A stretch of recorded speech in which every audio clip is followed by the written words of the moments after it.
Berikut adalah rangkaian ekstraksi pada cair yang dinamakan ekstraksi Sochlet.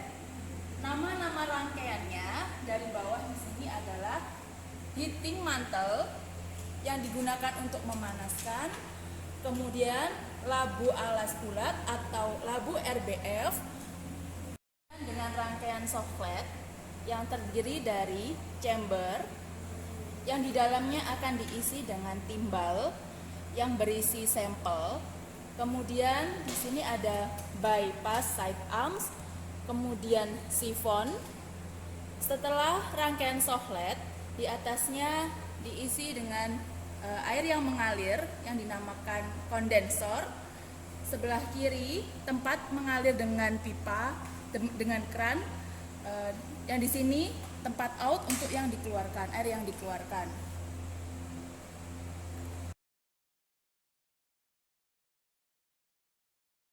Proses pertama, nyalakan heating mantle, kemudian alirkan air di kondensor, kemudian pelarut yang ada di labu alas bulat diuapkan, mengalir ke bypass side arms. Uap yang sudah mengalir dari bypass side arm akan mengalir mengenai kondensor atau pendingin. Terjadi perubahan bentuk dari uap menjadi cair. Kemudian akan menetes kembali, membasahi timbal yang akan diletakkan di sini. Kemudian di dalam sini akan melarutkan zat yang akan diekstraksi. Kemudian pelarut dibiarkan mengalir setetes demi setetes sampai setinggi sifon. Apabila sudah setinggi sifon, pelarut yang sudah menetes di chamber akan turun kembali ke labu alas bulat. Hal ini yang dinamakan satu siklus.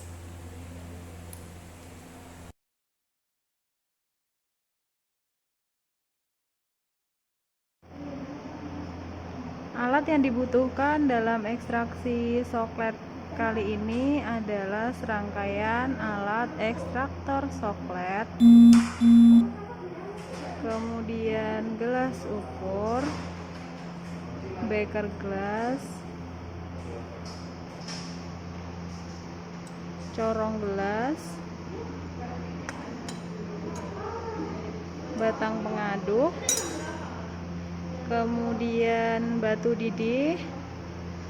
Kemudian untuk bahan yang kita gunakan itu adalah berupa kulit manggis dan pelarut etanol.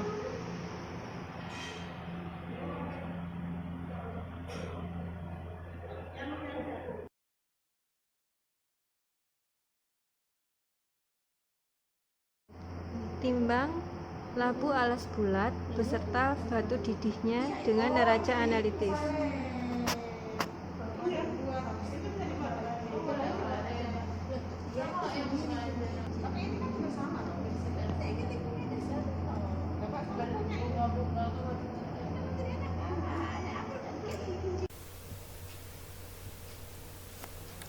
Kemudian timbang kertas saring yang sudah bersih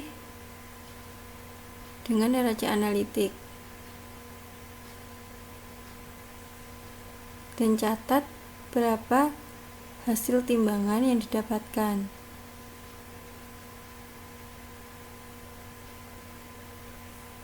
Kemudian timbang sampel sebanyak kurang lebih 10 gram.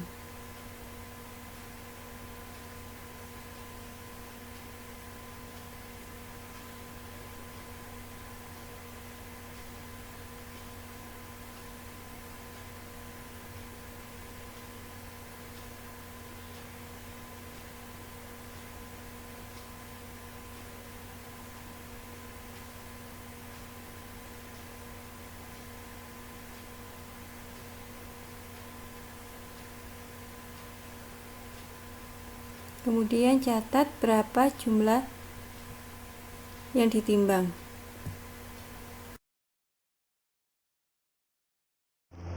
Kemudian dimasukkan sampel ke dalam chamber ekstraktor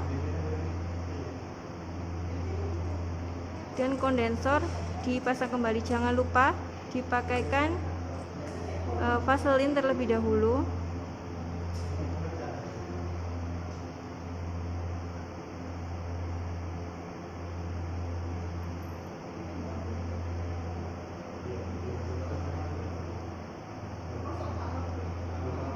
Pastikan kondensor dalam keadaan sudah lurus.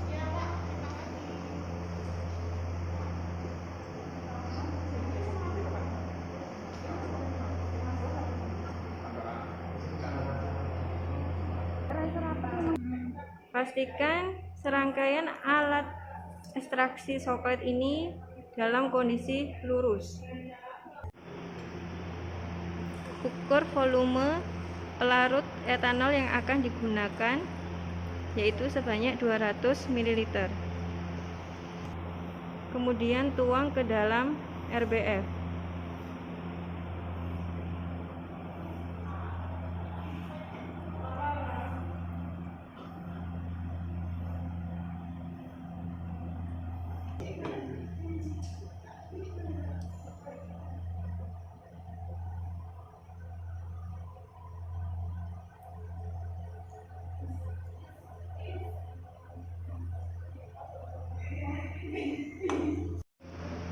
Setelah pelarut dimasukkan, masukkan juga batu didih agar ketika dipanaskan tidak terjadi percikan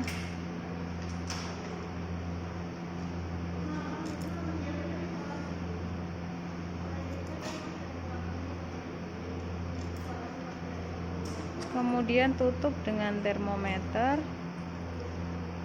Jangan lupa untuk sebelum menutup termometernya kita berikan vaselin terlebih dahulu ya.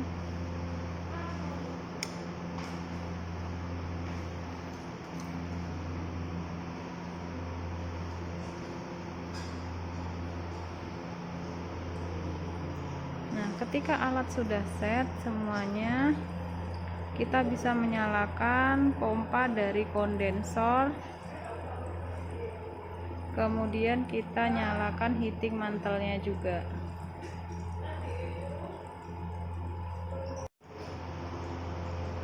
Prinsip kerja dari alat ini adalah pelarut dipanaskan dengan pemanas heating mantel, kemudian dia akan menguap. Uapnya akan melewati pipa sambungan yang ada di sini, kemudian naik ke kondensor. Dari kondensor akan diembunkan menjadi cairan kembali, kemudian akan melarutkan senyawa yang ada di sampel ini. Untuk kondensor, kita pastikan bahwa kondensor air yang masuk, air pendingin yang masuk itu adalah yang masuk ke pipa yang lurus ini, kemudian masuk ke yang bentuknya spiral ini, dan kemudian keluar. Nih. Jadi rangkaian ini nggak boleh terbalik ya, mana air yang masuk, mana air yang keluar.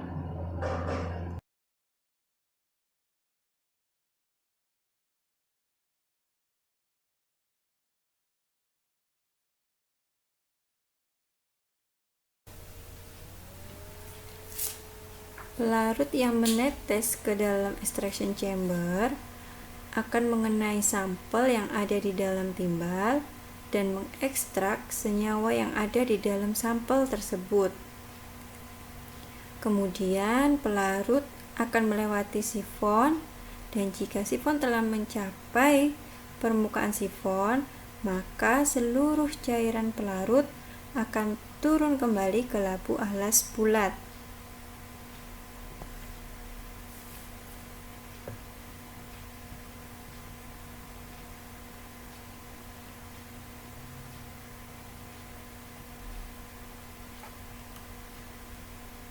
Nah, ini ya, pelarut turun kembali ke labu alas bulat.